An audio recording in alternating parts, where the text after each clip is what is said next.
Stress.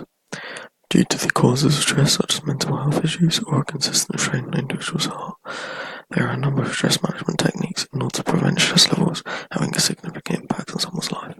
For example, breath control can be used to manage the degree of stress which an individual like an athlete may be experiencing. This certain technique consists of an athlete undergoing heavy and deep inhalations of air which are held for a few seconds and then gradually breathed out. Due to the increased amount of oxygen being inhaled into the athlete's lungs and therefore supplied to the heart rate can decrease. This is because with each contraction the heart is able to supply the working muscles with sufficient amounts of oxygen for contraction. Therefore the heart rate can decrease as it's supplying sufficient amounts of oxygen to the working muscles with every beat.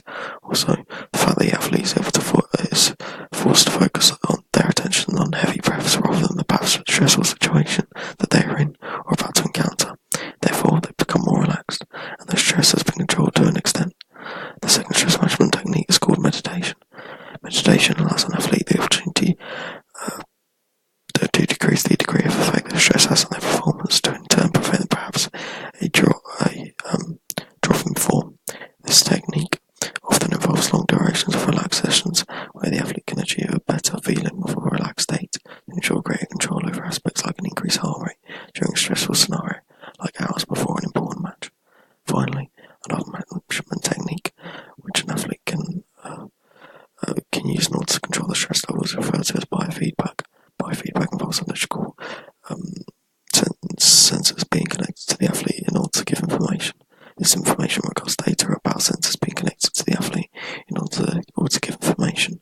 This information records data about physiological increase in aspects like heart rate and breathing rate to therefore present understanding to the athlete around what may occur during a stressful scenario. Consequently, they are able to find out what causes such a significant increase in stress to therefore use additional techniques in order to reduce them. Psychological factors affecting exercise. So that we can identify the psychological factors which can have an effect on individuals during exercise. We made a survey for random participants covering a variety of topics. However, these topics are based on their free psychological theories, such as the health belief model, theory of planned behaviour, and the trans-theoretical model. Therefore, due to the results obtained from the survey, we were then presented with data which helped us identify a number of factors which affected an individual's exercise. However, it's key to point out that this information gained was done by collecting results for each question and identifying which answers were more often provided compared to others. Factors. As an overview of the survey and previously obtained information, there are four main factors which affect exercise. These are an individual's motivation, time, emotions, and possible physical barriers. An individual's motivation can be described as their commitment, and in this case, a lack of commitment often significantly affects their ability to perform. For example, someone like Andy Murray suddenly lost their commitment to work hard in order to achieve success in tennis match.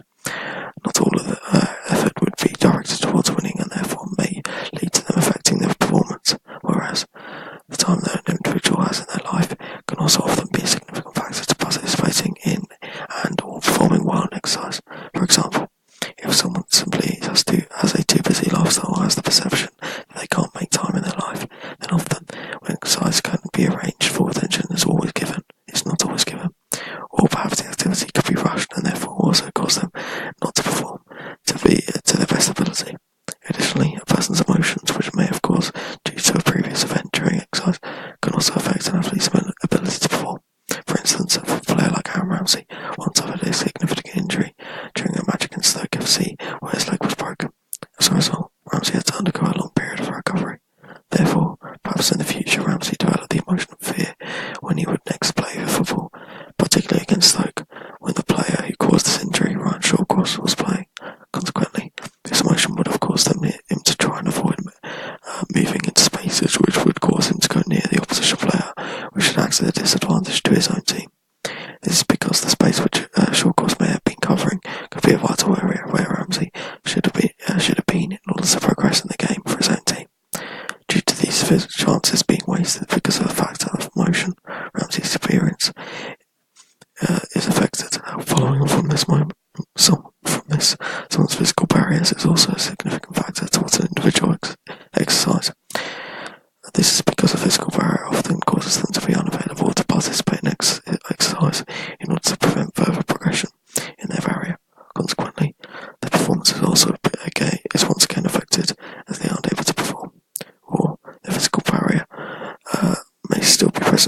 be whether or not someone is motivated to take part in exercise or not. Following on from this, an individual subjective norm refers to the environment that they are in. For example, a person like Aaron Ramsey would have a strong subjective norm for exercise as the people around him in his day-to-day job are constantly exercising, whereas someone which perhaps may have an office job could have a poor subjective norm towards exercise, as not many people would be constantly exercising. Finally, the last component of this theory is the person's perceived behavioural control. This is the perception that someone has their ability to perform their action required. For example, whether or not someone believes that they could stop consistently exercising. If all these components are able to present positivity in an individual, then an intention can be present and therefore behaviour can be changed, like starting to exercise. In terms of our survey that was carried out, 75% of the people said that they enjoy exercise for the attitude aspect. For example, for the subjective norm, all the participants stated that they could, that the people in the environment exercise, whereas 25% of the people put forward that it would be difficult for them to engage in an exercise program. Whereas the whole belief model is based on four things which people have a perception of. The first of these are perceived susceptibility, which is also regarded as a perceived vulnerability, which regards someone's view of the risk of contracting a possible condition or illness. Whereas the next aspect of the theory is someone's perceived severity, which according to the theory is a degree of significance which someone pairs with a condition. Additionally, perceived benefits is the positive effects due to a particular action, like losing weight in order to prevent hypertension. Finally, perceived barriers refers to the person's perception of the barriers that commit or particular action to change behaviour. All these components allows the theory to provide an explanation to the reason why a person would accept or reject a healthy action in order to improve their lifestyle.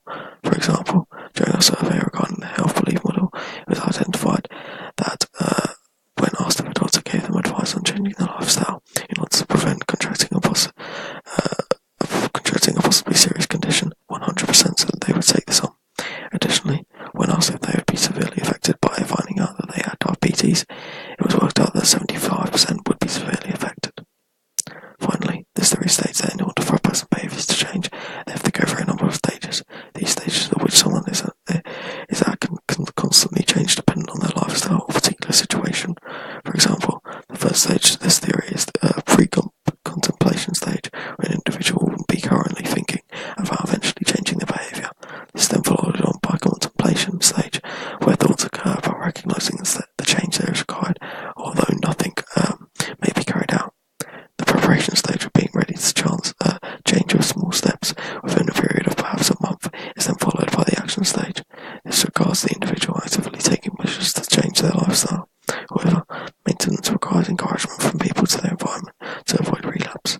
Finally, termination refers to the person no longer having the motivation to sustain the change and have therefore given up.